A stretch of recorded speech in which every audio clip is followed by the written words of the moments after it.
I was wondering how somebody who didn't do cocaine and was against it, that was in and of itself causing problems in our relationship.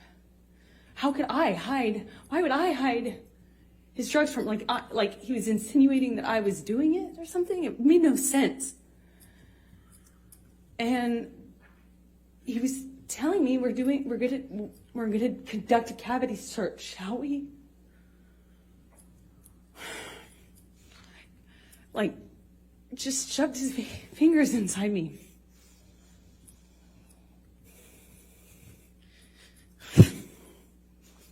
I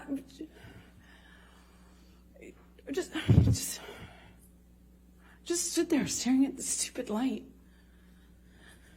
I didn't know what to do. I just stood there.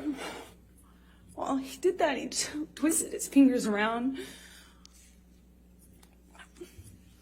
I didn't say, like, stop or anything.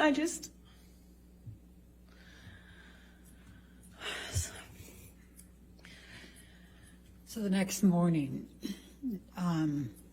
what transpired?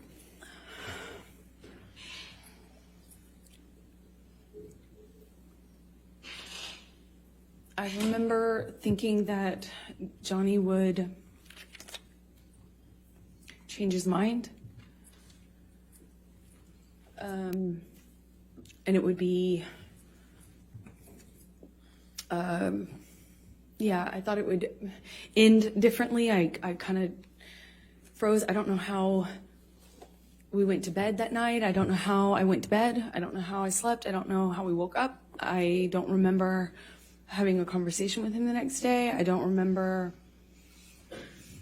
talking to him about it or confronting him about it. I remember wanting it to be okay. I remember just wanting whatever fucking weird trip, whatever trip that was to end, just to be over and for it to just go back to normal.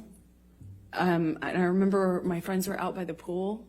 Like there was a pool in the center of the trailer park, and I remember putting on my, just putting on my face and going back into this like crap, and I remember seeing my friends by the pool thinking they were just having a great time, and no one knew what was, I felt so lonely, like no one knows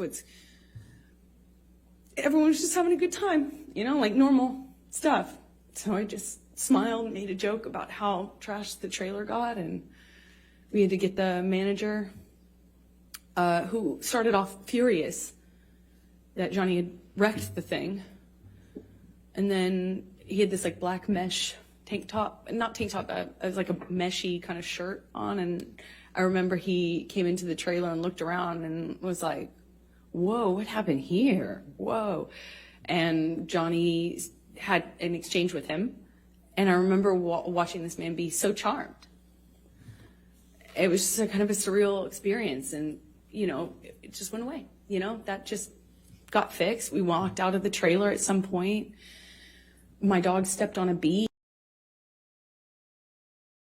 We went to the vet and went on with our, vacation. We actually went to another location after that, and then eventually went home and went about our life. I'm going to ask you to take a look. Michelle, can you bring up Defendant's Exhibit 176?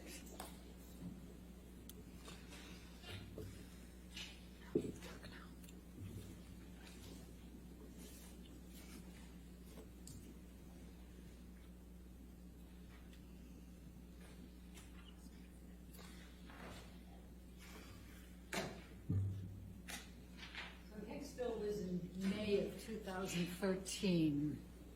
Did there come a time that you wrote an email? Objection, leading, and hearsay, Your Honor. May we approach? All right.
In June 2013, how were you feeling about your relationship with Mr. Depp?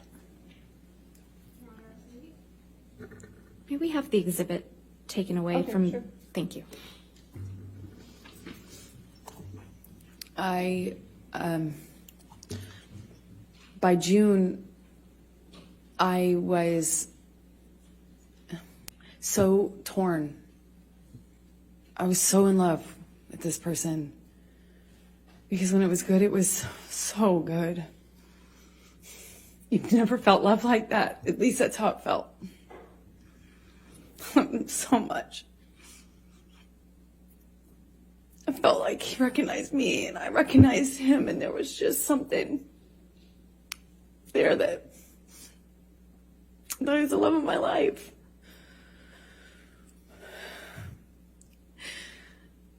And he was. He was. But he was also this other thing. He was also this other thing. And that other thing was awful. Awful thing that would come out and take over. And it was, you couldn't see the Johnny I loved underneath it. It was this other thing. And no one told him. No one was honest with him. No one, he'd pass out in his own vomit. He'd lose control of his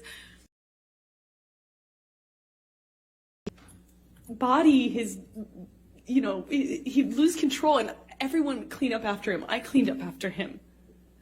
I mean, this man lost control of his bowels, and I cleaned up after him. His security cleaned up after him, changed his pants in front of me. He would pass out in his own